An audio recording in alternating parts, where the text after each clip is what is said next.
어떤 상장 기업이 딱 48시간 만에 10억 달러, 우리 돈으로 치면 1조 원이 넘는 이더리움을 시장에서 그냥 싹 걷어갔습니다. 네, 맞습니다. 심지어 사자마자 바로 팔지도 못하게 꽁꽁 묶어버렸어요. 솔직히 이 뉴스를 처음 딱 봤을 때 머릿속에 물음표만 가득하더라고요. 이게 대체 무슨 생각일까? 미친 짓인가? 아니면 우리만 모르는 뭔가를 본 건가? 바로 그 질문이 이 사건의 핵심이라고 할 수 있습니다. 겉으로 보이는 행동만 보면 좀 무모해 보일 수 있거든요. 그런데 그 이면을 들여다보면 굉장히 치밀하게 계산된 움직임일 가능성이 높죠. 아, 계산된 움직임이다. 네. 오늘 우리가 할 일은 바로 그들의 속셈이 뭔지 그걸 한번 추적해보는 겁니다. 맞습니다. 그래서 오늘 저희가 이 사건의 주인공이죠. bitmain emergent technologies라는 회사의 행적을 한번 따라가 보려고 합니다.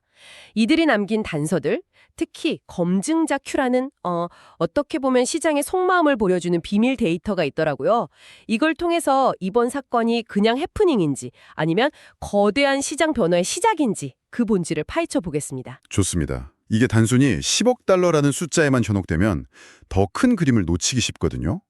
중요한 건 그 돈이 어떻게 사용되었고 그 행동이 이더리움 위에는 자산의 공급 구조 자체를 어떻게 바꾸고 있는지 그 근본적인 메커니즘을 이해하는 겁니다. 구조적 변화. 네, 오늘 대화의 핵심은 바로 그 구조적 변화의 가능성을 짚어보는 게 될 겁니다. 좋습니다. 그럼 첫 번째 단서부터 한번 따라가 보죠. 이 사건을 읽힌 bitmain, 대체 어떤 회사인가요? 갑자기 혜성처럼 등장해서 시장을 확 흔들어 놓은 느낌이라서요? 비트마인은 뉴욕 증권거래소, 그러니까 NSY에 상장된 디지털 자산 전문 투자사입니다. 아, 상장사군요. 네, 주로 비트코인하고 이더리움을 핵심 자산으로 보유하고 있고요. 여기서 중요한 건 이 회사의 투자 스타일인데요. 단기 시세 차익을 노리는 그런 트레이딩 회사가 아니라 장기적인 가치를 보고 투자하는 소위 기관의 성격이 아주 강한 곳입니다. 기관의 성격이 강하다. 알겠습니다. 근데 반대로 생각하면 상장 기업이니까 주주들 압박에서 자유롭지 못하잖아요. 오히려 단기 실적을 위해서 언제든 팔 수도 있는 거 아닌가요? 그럴 수도 있죠. 바로 그 지적 때문에 이들이 단순히 이더리움을 매수한 게 아니라 스테이킹을 선택했다는 점이 훨씬 더 중요해지는 겁니다. 아, 그리고 이건 그냥 루머 같은 게 아니고요. 온체인 데이터, 그러니까 블록체인이라는 공개 장부에 모든 기록이 투명하게 남아 있어요. 누구나 직접 확인할 수 있는 사실이죠. 데이터를 보니까 이 회사가 단 이틀 만에 약 34만 2,560개의 이더리움을 스테이킹했습니다. 34만 개가 넘는 이더리움. 와, 현재 시세로 10억 달러. 정말 어마어마한 규모네요. 그런데 방금 스테이킹이라는 단어를 굉장히 강조하셨어요. 그냥 샀다가 아니라 사서 스테이킹했다. 이게 왜 그렇게 결정적인 차이를 만드는 건가요? 스테이킹은 쉽게 말해서 이더리움 네트워크의 보안을 지키는 데 기여하고 그 대가로 보상을 받는 행위거든요. 이게 은행 예금이랑 비슷해 보이지만 시장에 미치는 영향은 정말 하늘과 땅 차이입니다. 하늘과 땅 차이다. 네. 은행에 예금된 돈은 대출 같은 걸 통해서 다시 시장에 유통되잖아요. 하지만 스테이킹된 이더리움은 그 기간 동안 시장에서 완전히 격리됩니다. 아, 완전히 격리된다. 네. 즉, 시장에서 사고 팔 수 있는 유통 물량에서 아예 빠져버리는 거죠. 아, 그러니까 비트마인이 10억 달러어치 이더리움을 샀다는 뉴스가 아니라 사서 시장에서 없애버렸다는 뉴스에 가깝다는 거군요. 그 없애는 방식이 바로 스테이킹이고요. 정확히 그겁니다.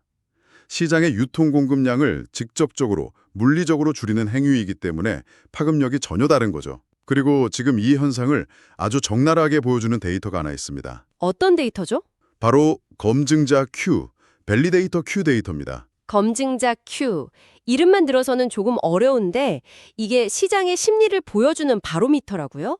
네, 시장 참여자들이 지금 어느 쪽으로 돈을 걸고 있는지 보여주는 실시간 성적표 같은 겁니다. 이더리움에서는요, 스테이킹을 하거나 반대로 스테이킹을 풀어서 인출할 때 즉시 처리가 안 돼요. 아, 바로 안 되는군요. 네, 마치 인기 많은 식당 앞에서 줄 서서 기다리는 것처럼 진입 대기열하고 이탈 대기열에서 순서를 기다려야 하거든요. 아하, 그러니까 지금 당장 이더리움을 묶어두려고 줄 선 물량이 얼마인지 반대로 팔려고 줄 선 물량이 얼마인지를 보면 시장 분위기를 알 수 있다는 거군요.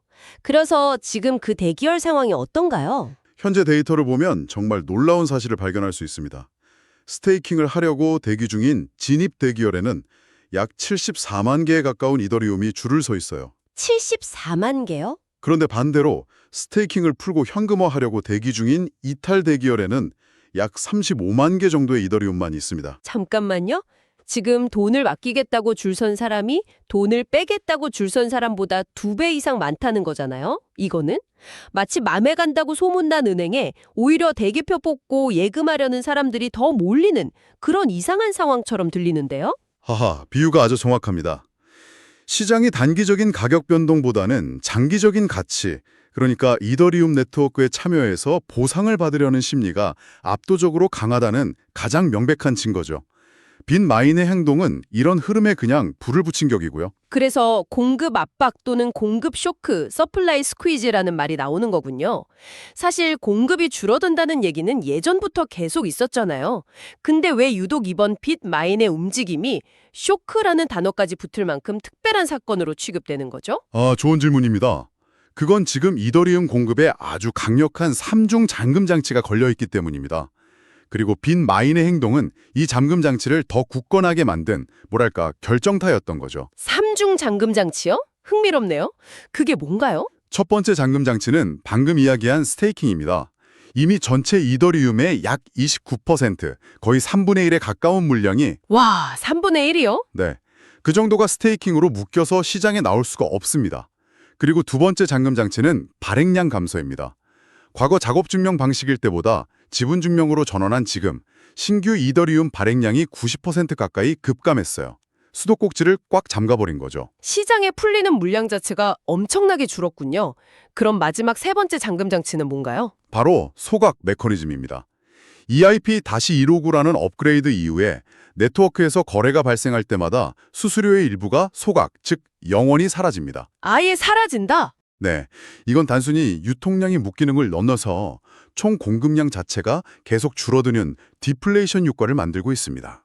와, 정리해보니까 엄청나네요. 스테이킹으로 기존 물량은 묶이고 신규 발행은 줄고 심지어 거래되는 물량마저 일부는 사라진다.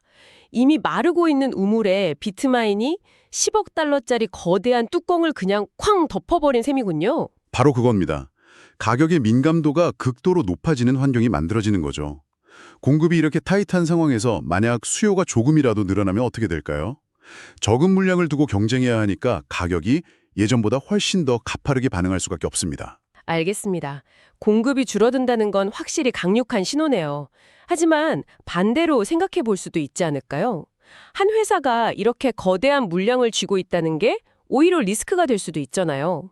예를 들어서 비트마인이 갑자기 자금이 필요해져서 이 물량을 전부 시장에 풀려고 한다면 그땐 반대로 공급 폭탄이 되는 거 아닌가요? 아주 중요한 지적입니다. 그리고 그게 바로 아까 언급했던 이탈 대기열의 존재 이유이기도 합니다. 아, 안전장치. 네, 이더리움 네트워크는 그런 갑작스러운 공급 폭탄을 막기 위한 안전장치를 설계해뒀습니다. 스테이킹된 물량을 인출하려면 반드시 이탈 대기열에서 순서를 기다려야 하고 하루에 처리할 수 있는 양도 제한되어 있어요. 즉, 비트마인이 마음먹는다고 해서 34만 개를 하루아침에 시장에 던질 수는 없는 구조입니다. 아, 한 번에 모든 물량이 풀리지 못하게 막는 일종의 댐 역할을 하는 거군요. 그래도 언젠가는 풀릴 수 있는 물량이라는 점은 변함이 없잖아요. 맞습니다. 하지만 기관들이 그런 리스크를 감수하고 심지어 유동성을 포기하면서까지 왜 지금 스테이킹에 나서는지 그 근본적인 동기를 이해할 필요가 있습니다. 여기에는 크게 세 가지 계산이 깔려 있다고 봅니다. 그들의 진짜 속마음이 궁금하네요. 첫 번째 이유는 뭔가요? 가장 직접적인 이유는 수익률이죠. 이더리움 스테이킹은 현재 연 3에서 5% 수준의 안정적인 보상을 ETH로 지급합니다. 변동성이 큰 시장에서 달러가 아닌 ETH 기반으로 자산을 불려나갈 수 있다는 건 마치 금리가 높은 우량 채권에 투자하는 것과 같은 효과를 주거든요. 기관에게는 굉장히 매력적인 현금 흐름이죠. 그렇군요. 두 번째 이유는요? 장기적 신뢰에 대한 가장 확실한 표현입니다. 10억 달러를 스테이킹한다는 건 우리는 이 자산을 단기간에 팔 생각이 전혀 없다고 시장에 그냥 공표하는 것과 같아요. 이더리움 네트워크의 장기적인 성장 가치에 대한 강력한 베팅이자 그 성장의 과실을 함께 나누겠다는 의지의 표명인 셈이죠. 마지막 세 번째 동기가 있다면요? 전략적 판단이라고 할 수 있습니다. 단순히 이더리움을 보유하는 소극적인 투자자를 넘어서서 네트워크의 핵심 참여자인 검증자가 되는 거거든요. 아, 참여자가 된다? 네. 이건 단기적인 유동성을 포기하는 대신 생태계 내에서 영향력을 확보하고 장기적인 가치를 선점하려는 전략적인 포석이죠. 미래의 디지털 경제의 핵심 인프라에 주주로 참여하겠다는 의미도 담겨 있습니다. 수익률, 신뢰, 그리고 전략적 포석. 이 세 가지가 맞물려서 1조 원이 넘는 돈을 기꺼이 묶어두게 만드는 동력이 되는 거군요. 그렇습니다. 그들에게 스테이킹은 단순한 이자 농사가 아니라 미래 가치에 대한 가장 확실한 형태의 투자 행위인 겁니다. 자, 그럼 이제 가장 중요한 질문이 남았습니다. 삼중 잠금 장치로 공급은 마르고 있고 기관들의 장기 보유 의지도 확인됐어요. 그런데 왜 지금 당장 이더리움 가격이 폭등하지 않는 걸까요? 아마 많은 분들이 이 부분을 가장 답답해하고 궁금해하실 것 같아요. 그건 시장의 시간차를 이해해야 합니다. 공급 감소는 가격 상승을 위한 필요 조건이지 충분 조건은 아니거든요. 필요 조건이지 충분 조건은 아니다. 네. 아주 잘 마른 장작이 잔뜩 쌓여 있다고 해서 저절로 불이 붙진 않죠. 누군가 성량을 거둬야 불이 붙는 것처럼 시장에서도 강력한 수요라는 촉매제가 필요합니다. 아, 그러니까 지금은 공급이라는 장작이 아주 바싹 마르도록 단단하게 다져리고 있는 단계이고 아직 그 위에 수요라는 불길이 본격적으로 옮겨붙지는 않았다는 말씀이시군요. 정확합니다. 아직 월가의 대규모 자금이 본격적으로 유입되거나 시장을 뒤흔들 킬러 앱이 등장하는 것 같은 그런 폭발적인 수요 증가의 이벤트가 나타나지 않았을 뿐이죠. 따라서 빗마인의 이번 움직임을 단기적인 가격 펌핑을 위한 신호로 해석하면 오판할 수 있습니다.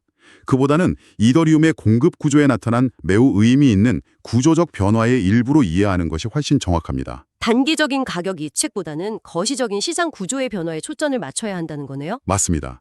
이번 사건은 향후 새로운 수요가 유입되었을 때 이 시장이 과거와는 비교도 안 될 정도로 민감하게 반응할 수 있는 무대가 어떻게 마련되고 있는지를 보여주는 상징적인 장면으로 봐야 합니다. 공급의 샘은 계속 마르고 있는데 그 상태에서 새로운 수요자들이 물을 마시러 온다면 과연 어떤 일이 벌어질지 상상해 봐야 하는 거죠. 오늘 이야기를 종합해보니까 비트마인의 10억 달러 스테이킹은 단순한 헤드라인 뉴스를 넘어서 이더리움 시장의 근본적인 체질이 어떻게 변하고 있는지를 보여주는 하나의 거대한 이정표 같다는 생각이 듭니다. 네. 단기적인 가격 변동에 일희일비하기보다는 이런 구조적인 변화가 장기적으로 어떤 나비 효과를 불러올지 깊이 생각해 볼 필요가 있습니다. 그렇다면 마지막으로 청취자분들께 생각해볼 질문을 던지면서 마무리하고 싶습니다. 이번 일로 이더리움이 기관들에게 장기 보유 핵심 자산으로 확실히 자리매김하는 분위기인데요. 그렇다면 앞으로 우리가 정말 주목해야 할 것은 이것 아닐까요? 이 바싹 마른 장작 더미에 불을 붙일 다음 성량은 과연 무엇일까? 그리고 그 성량이 그어졌을 때 지금처럼 건조한 공급 상태가 과연 어떤 상상 이상의 불길을 만들어낼까? 이 질문을 곱씹어 보시는 것도 흥미로울 것 같습니다. 시청해 주셔서 감사합니다.